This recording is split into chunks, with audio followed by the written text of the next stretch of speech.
Welcome to the ShopTalk podcast, where we sit down with leathercrafters and we talk about the people and the trends in the trade. We are here with Barry King today and Matt Wanner. Anyway, go ahead and introduce yourself. You're out of Sheridan, Wyoming. I own Barry King Tools. Grew up through the King Saddlery and King Rope family or business. My grandpa started that business. My dad runs it now. So I started at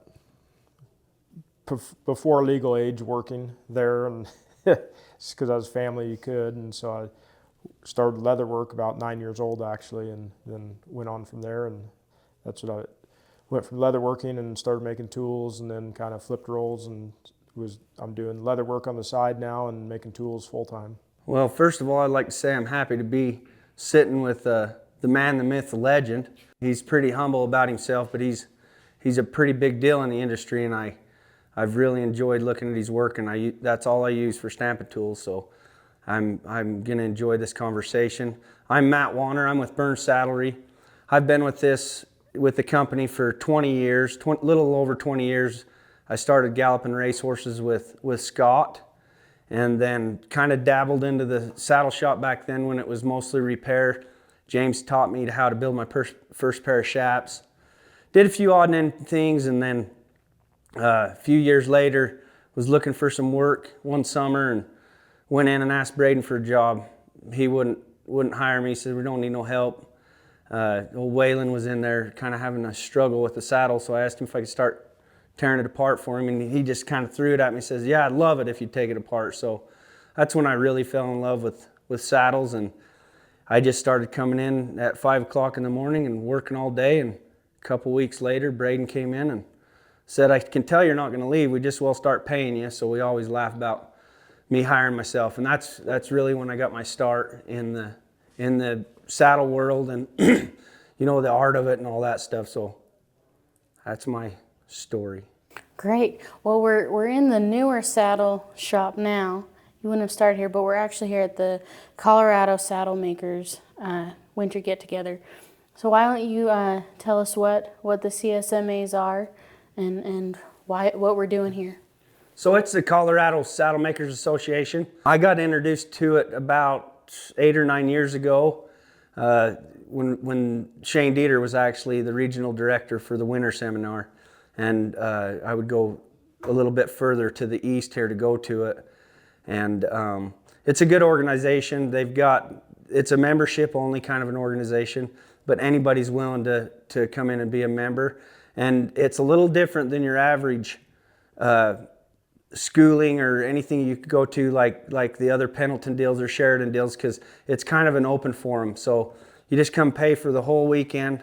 They feed you, they do all that, and we just have 3 or 4 or 5 different instructors throughout the shop. It's been a real hit here in our saddle shop. We got a lot of space, all the equipment, tables, benches, and quite a few people that know how to do some things to help these other people out too. But this trip we've got Gordon Andrus is in the house. I'm excited about that. He's doing a ground seat course and gonna cover some horns tomorrow. Aaron Heiser's doing a separate class, the backpack course. He's got about 10 students over there. They're killing it over there. I just checked on them a little while ago. And Ty Skyver's also here. He's doing a tooling class. He's basically talking about what he's doing and why he's doing it, why he's tooling the piece. So it's not a project class, but he's giving a lot of good information there. And then me and the toolers from our shop are here doing a full belt course, so full floral belt course. So now, Barry, you are going to a lot of shows. You're at Prescott, you're at Sheridan, you're going to Pendleton later on with ShopTalk show. You're here. What do you get out of shows, and why do you go to them? It's really the personal interaction with the customers.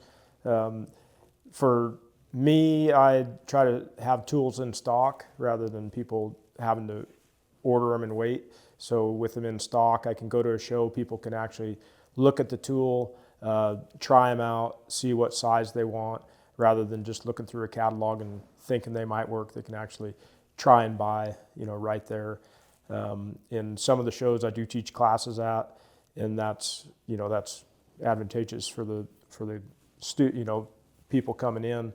They can try the tools, or else I'm showing them how to use the certain tools they have, whether they're mine or somebody else's that made them. The shows are just great for the personal interaction with the customers, and the customers being able to try before you buy. Yeah, it's kind of interesting, actually. I'm trying to figure out, you work 2 days a week and then you're hunting the rest of the time. So where do you find time? Where do you find time to come to these? So Matt's just jealous here.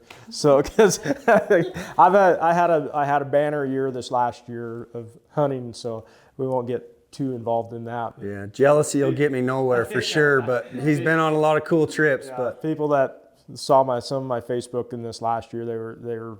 I mean, I saved up for a lot of years to do the couple years that I did, but. No, when I'm at home, I'm working usually 12 to 14 hours a day. I work if I'm home on weekends in between shows, I'll be working Saturdays and Sundays. So somebody might call and expect to get to the answering machine to leave a, address for a catalog or something. I'll answer the phone, and they're surprised that I'm there and talking to me secondly.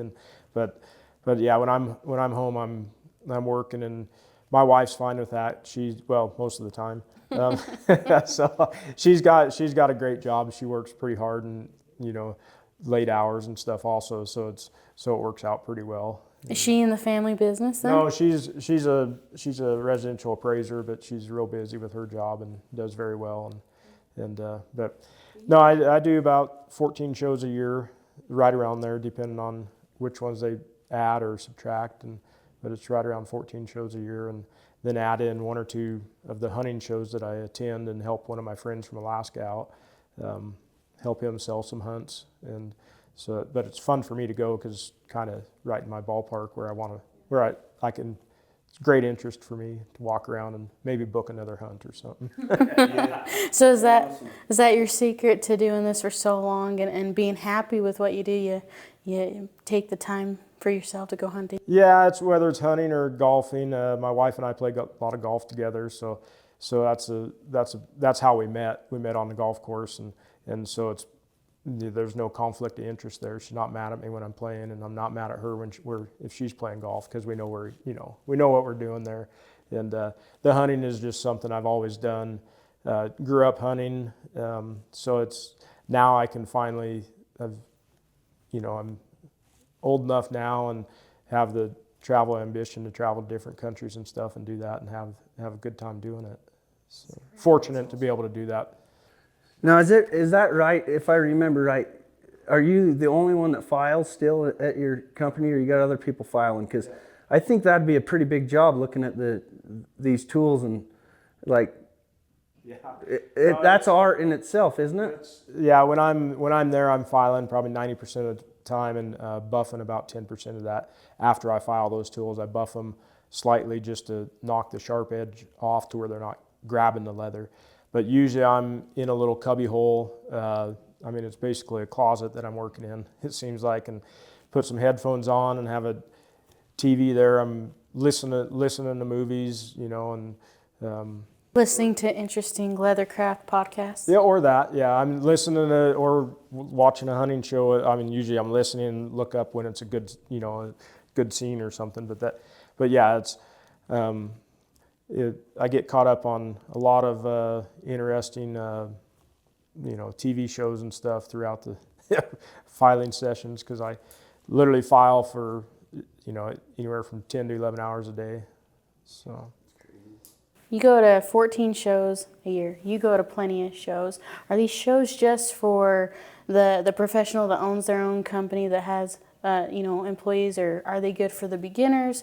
What do you think people can gain from coming to shows that even you have to be a member for? They're good for everything from the beginners all the way up to the professionals. A professional is always learning still. If a professional says they know everything, they've hit their limit. They're never going to get any better. So, for a professional to go to a show and see some other people's work, he gets some ideas from that other person to say, oh, wow, that guy, did that seat different in that saddle. I haven't seen that, or put that rigging on different.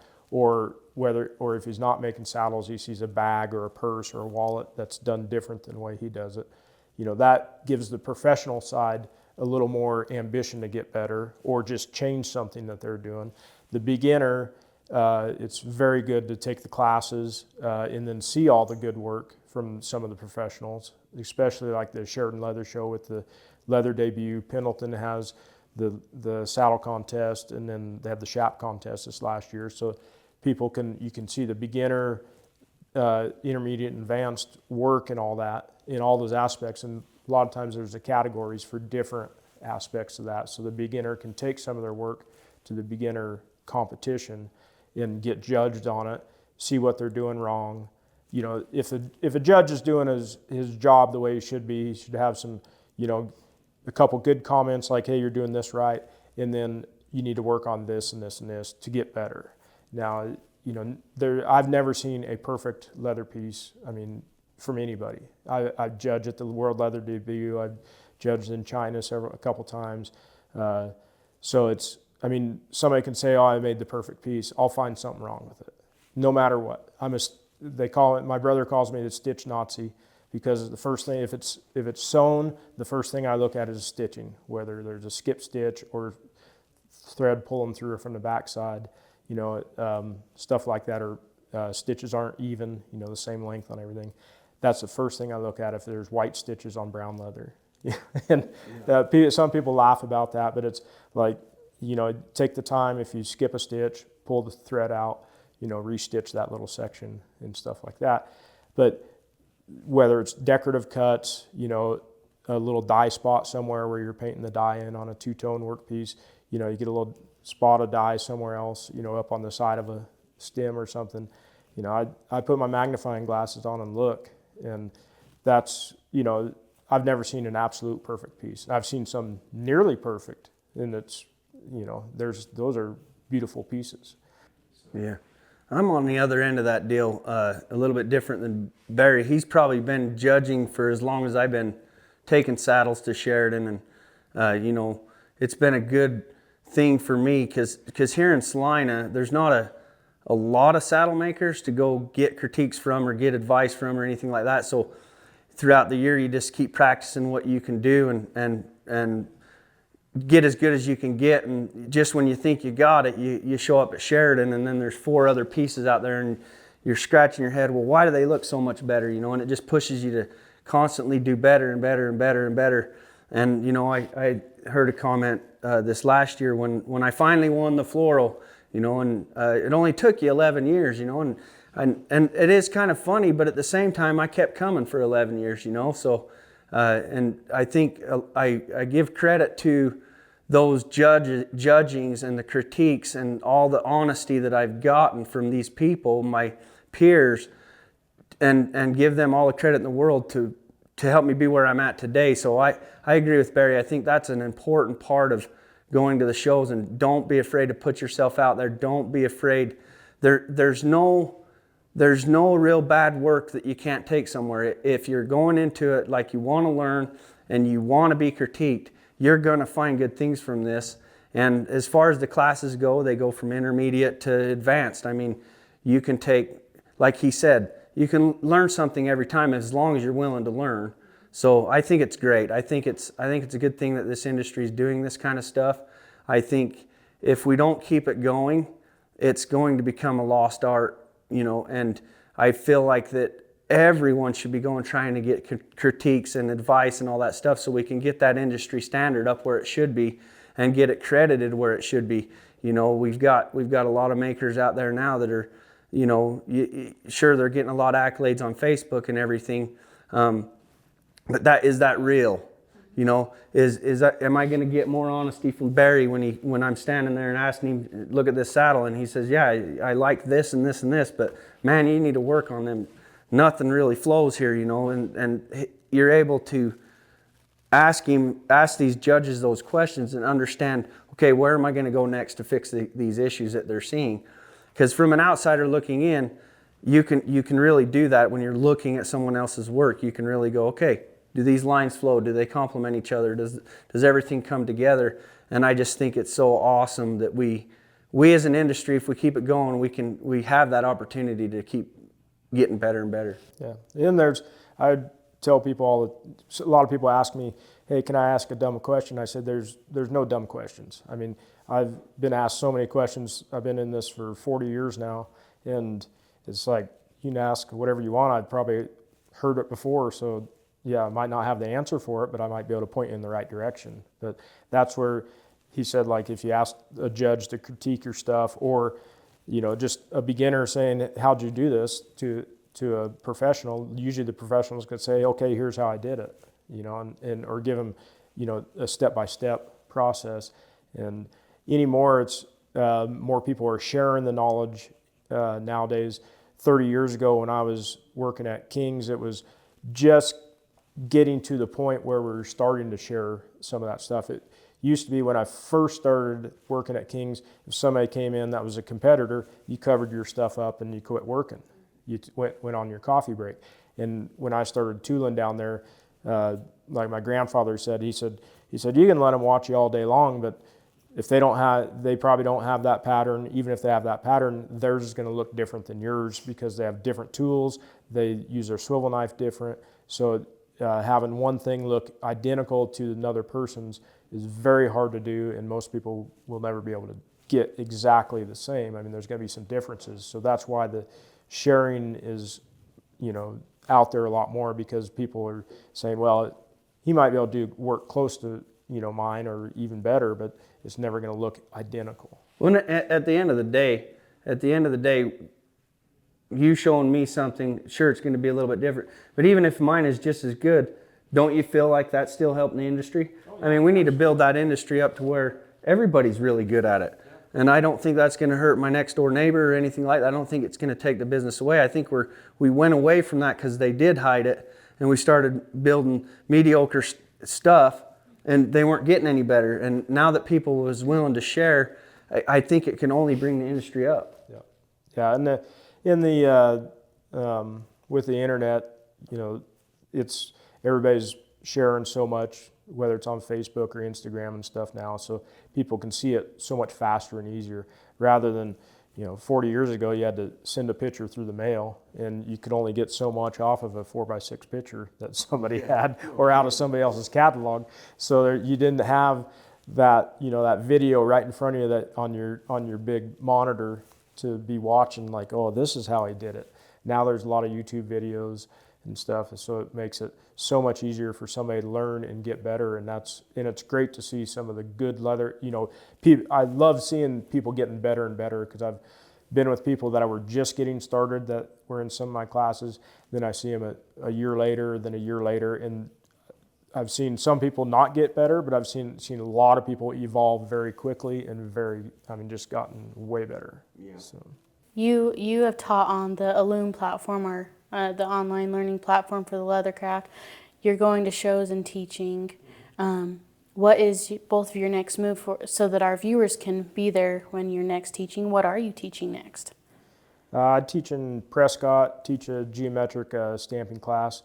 I've taught that every year in Prescott, and it's been full every year. So I don't know if it's full yet, but it's probably going to be full in the next couple days if it's not full yet, because that show's coming right up.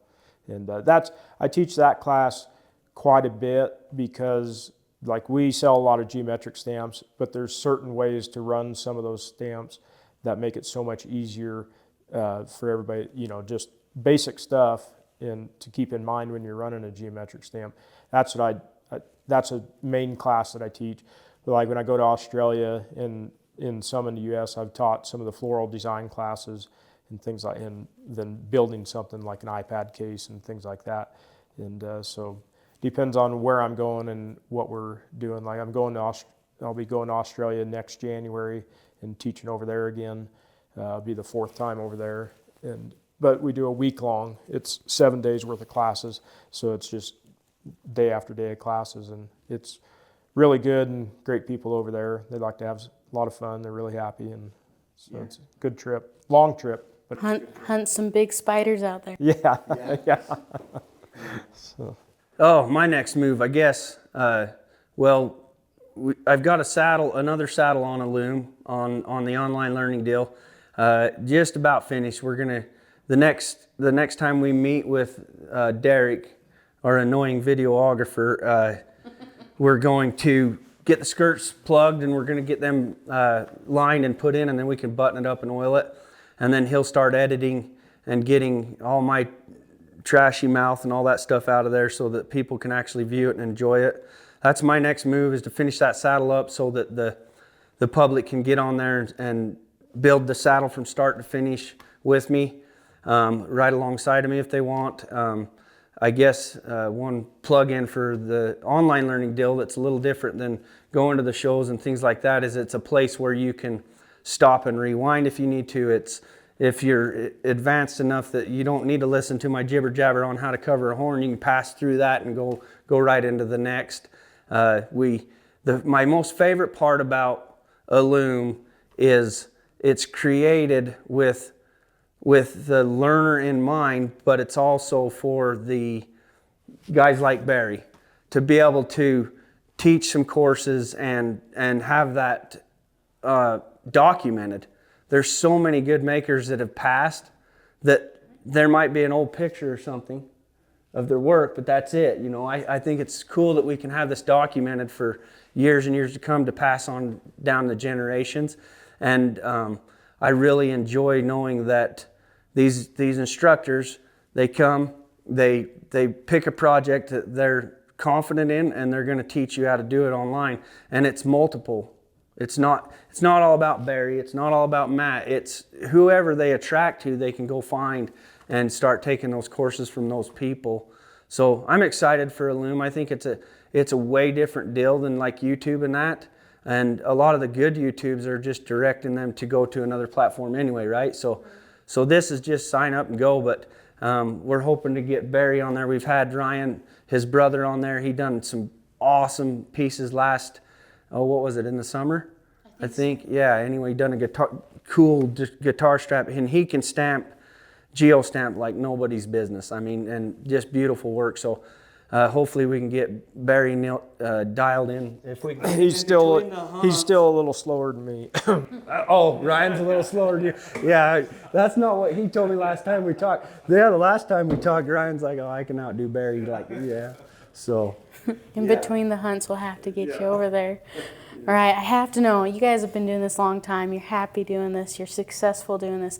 If you could tell somebody what 10 years ago yourself wish you knew now, what would that be? That's a good question. What I know now that I wished I did all of it. Man, wouldn't that be amazing if I could just go back 10 years and know what I know now? You know, I mean, and at a young age, I think you're a little bit more bullheaded. You think you know everything. Like your parents, you're 10 feet tall and bulletproof. And I think I wished I would have listened closer back then. I wished I would have asked more questions to my peers. I wished I would have done those kind of things. I think I would have been better off. I wished I would have, one of the things that really come to mind right now is even when I started building saddles and taking them to Sheridan, I had to have the floral saddle. Well, if I'd have spent and maybe focused on, all right, here's the fundamentals of a saddle and just took a plain saddle, and got that down pat and then went into tooling, and I'm trying to learn all this at once, and everybody wants the big shiny thing at the end, I think I would have done that different. And I try to tell some of our employees here that that's what I would focus on first, is if you're going to be a tooler, let's get you dialed in on the tooling. If you're going to be a saddle maker, let's get you dialed in on the saddle making. I'm not saying they won't both mesh down the road, but if you focus on one thing and narrow focus, I think in my opinion, you'd be better off. So yeah, many things that I wished I would have done and knew back then, but now it's your turn. Yeah, as far as, tell what for people to do is I'd say learn all the basics first, and learn them well, and then progress from there. And then once you get all the basics and the progression, the start of the progression, don't be afraid to change it. Change it up, change design, do your own style stuff. That's where all these designs are coming from. Everybody has their own design and stuff. You don't have to follow somebody else's pattern every time. I see so often now somebody says, "Hey, do you have a pattern for this? Or is there a pattern for this? Is there a pattern for this, or this?" It's like, draw one. I'm just like, that's how you have to learn sometimes, how to draw some of this stuff And that's the biggest thing is, for what I see, people, they're just asking for a pattern every time they're making something new. And I mean, if you have the basics down, you should be able to draw that, and at least attempt to draw it before asking for a pattern. So yeah, and there's many ways to draw. I guess the real turnaround for me was actually went to a class in Sheridan with Don Butler, and he had a way of taking the main piece and drawing the stems and all that, and then he took his elements and he would literally like put a light board under them and place leaves where they look like they belong, and then you could erase and add a leaf here and do that kind of stuff, and it really turned my drawing around from then till now, and I'm still progressing. Like I still have a hard time not doing circle after circle after circle or whatever, because you really want it to flow and all that. But I do agree with you. I think it's like we've always talked about in this world: learn to draw so you can have your own patterns, and then the next step is learn to swivel knife. Without those two things, it's pretty hard to do good work, right? So you got to be able to draw, you got to be able to swivel knife. And I'm not saying don't buy some patterns and get going, because you got to understand the fundamentals and how it works first. But after that, the sky's the limit. Do your own deal and make it cool, make it unique to you. And it is a hard feat. It still is for me. I catch myself all the time using elements that I seen from somebody else. And every time I think I have a new flower, the next day my phone realized that I was thinking that. So it threw out this flower, somebody did it, I don't even know. I'm like, dang it, you know? I mean, but it's still, get that creativity going. I think that is important, for sure. Absolutely.